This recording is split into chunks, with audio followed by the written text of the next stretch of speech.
If you want to draw a shape but you get stuck, because once you try to draw a shape, you are facing a blank page shape. So this is a normal. It block you. You can shape perfectly, correctly as you need it.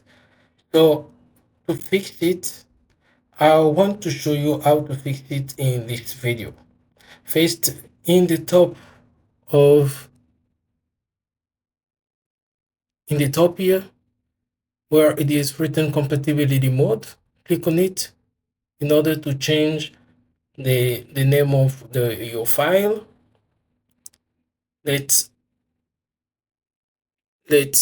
record the new name and change the extension. And after that, we change the file name, we change the extension, and we click OK. Perfect. This recorded.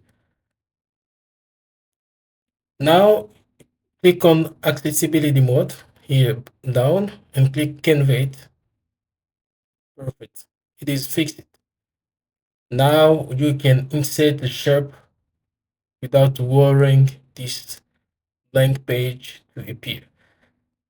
Click insert shape shapes, and now you can draw a shape perfectly.